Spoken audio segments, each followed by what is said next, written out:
नमस्कार, हॅलो. तुम्हा सगळ्यांचं मराठी रिव्ह्यूजमध्ये खूप खूप स्वागत आहे. आज आपण जाणून घेणार आहोत इमर्जन्सी हा कंगना राणावत यांचा डिरेक्टरल डेब्यूट सिनेमा कसा आहे, त्याच्यात पाहण्यासारखं काय आहे, जे मिस आऊट करण्यासारखं काही आहे का, आणि हा सिनेमा कसा आहे, हिट, फ्लॉप की ॲव्हरेज की बिलो ॲव्हरेज. तर जाणून घेऊया पटापट. तर इमर्जन्सी हा सिनेमा मी एक ऑडियन्स म्हणून पाहिलेला आहे, तर मला जे प्रामाणिकपणे वाटलेलं आहे ते मी सांगते. आपण इतिहासात न शिरता, म्हणजे या सिनेमात जे दाखवलेलं आहे ते खरं आहे खोटं आहे याची तपासणी न करता, एक प्रेक्षक म्हणून, एक सिनेमा म्हणून मनोरंजनाच्या माध्यमातून हा सिनेमा पाहायचा ठरवला. तर याच्यात प्रकर्षाने जाणवलेल्या गोष्टी, पॉझिटिव्ह गोष्टी ज्या आपण बोलू शकतो, त्या म्हणजे कंगना राणावत हिचं दिसणारं साम्य इंदिरा गांधींसारखं. म्हणजे सुरुवातीला आपल्याला थोडं ॲडजस्ट व्हावं लागतं की नाही, ही कंगना आहे हे आपल्या लक्षात असतं, पण नंतर इंटरव्हलपर्यंत पोचता पोचता आपण विसरून जातो की ती कंगना आहे. इतकं तिचं दिसणं सारखं आहे या सिनेमामध्ये. आणि ॲक्टिंगसुद्धा तिने चांगली केलेली आहे. ज्या बऱ्याचशा गोष्टी आपल्याला माहिती नाही आहे त्या गोष्टी ह्या सिनेमातून कळतील, समजतील आणि आपल्यासमोर येतील.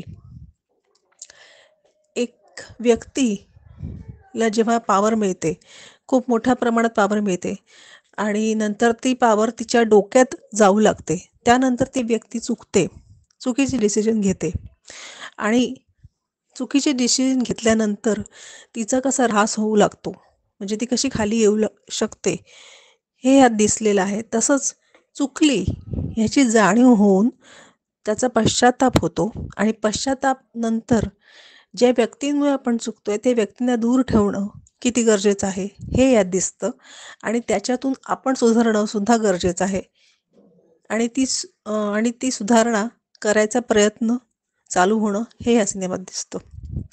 या सिनेमाची स्टोरी मला तुम्हाला सांगण्याची गरज नाही आहे. या सिनेमाची स्टोरी तुम्हाला त्याचा पूर्ण अंदाज असेल की या सिनेमात काय दाखवलेलं गेलेलं आहे. परंतु तुम्ही जर असा विचार करत असाल की कंगना राणावत आता BJPमध्ये आहे, तर ती BJPच्या बाजूने हा सिनेमा असेल, तर तसं नाही आहे. त्यांनी प्रामाणिकपणे हा सिनेमा दाखवायचा प्रयत्न केलेला आहे. चांगल्या वाईट सगळ्या बाजूनी इंदिरा गांधी यांचं बायोपिकप्रमाणे यात दाखवलेलं आहे. लहान इंदिरापासून, इंदिरा जेव्हा सोडून गेली तोपर्यंतची इंदिरा यात आपल्याला दिसते. तळमळीने काम करणारी इंदिरा, नंतर डोक्यात पावर गेली इंदिरा, अगतिक झालेली इंदिरा, आणि नंतर देशासाठी वाहून घेणारी इंदिरा, हे आता आपल्याला दिसते, आणि ती कंगना राणावत हिने चांगल्या प्रकारे उभारलेली आहे. काही काही ठिकाणी सिनेमा रेंगाळतो असं वाटतं, म्हणजे सगळ्यांनाच हा सिनेमा त्यांच्या लेवलचा वाटेल याची गॅरंटी नाही देऊ शकत, पण काही काही लोकांच्या जर हृदयापर्यंत हा सिनेमा पोचू शकला तर नक्कीच त्यांना तो सिनेमा आवडेल. तर हा सिनेमा नक्कीच वन टाईम वॉच आहे. तुम्ही ह्याच्यासाठी वेळ दिलात तर हा सिनेमा तुमच्यापर्यंत नक्कीच पोचेल असं मला वाटतं. सो हा एक सिनेमा आहे. ह्याला जर रेटिंग द्यायचं ठरलं तर रेटिंग मी देईन 5 पैकी 3 स्टार. न आवडलेल्या गोष्टी म्हणजेच ज्याच्यातली गाणी आहेत ती थोडीफार अडखळल्यासारखी वाटतात. आवडलेलं कंगना राणावत यांचं काम, त्याच्यानंतर बाकी सगळी जी स्टारकास्ट आहे सगळ्यांनी खूप चांगलं काम केलेलं आहे, इन्क्लुडिंग महिमा चौधरी. संजय गांधी यांचा कॅरेक्टर ज्यांनी केलेला आहे त्यांनी सुद्धा विलेनियस रोल, त्यांचा निगेटिव्ह रोल आपल्याला चांगला दिसतो. श्रेयस तळपदे मराठी ॲक्टर यांनी अटल बिहारी वाजपेयी यांचं काम केलेलं आहे, तेही उठून दिसतात. अनुपम खेर नेहमीप्रमाणे त्यांच्या ॲक्टिंगमध्ये जोर लागलेला दिसतो. सो निगेटिव्ह गोष्टीमध्ये सांगितलं मी की काही काही गोष्टी खटकतात, तुम्ही पाहतानाच त्या गोष्टी तुम्हाला खटकत जातील. सो त्याचं वेगळं मेन्शन करायची मला गरज नाही आहे असं मला वाटतं. आणि काही ह्याच्यामध्ये जसं आता काळ आहे की व्हायलन्स अगदी तीव्रपणे दाखवला जातो, तोच व्हायलन्स या सिनेमात सुद्धा दाखवलेला आहे. सो तो व्हायलन्ससुद्धा जिव्हारी येतो, एकदम अंगावर येतो. त्याच्यानंतर काही काही ठिकाणी अ, जी ॲक्टिंग आहे कंगना रनौत हिची थोडीशी ओव्हर वाटते किंचित.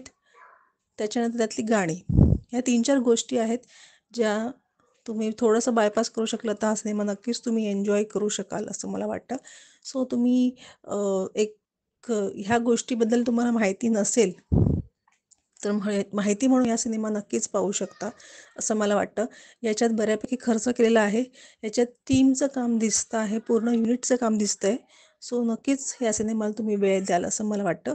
5 पैकी ह्या सिनेमाला 3 स्टार देईन. डिसेंट वॉच सिनेमा आहे. वन टाईम वॉच तुम्ही नक्कीच करू शकता. तुमचा रिव्ह्यू कसा असेल? जर तुम्ही हा सिनेमा पाहिलाय, तुमचा काय रिव्ह्यू आहे तेही कळवा.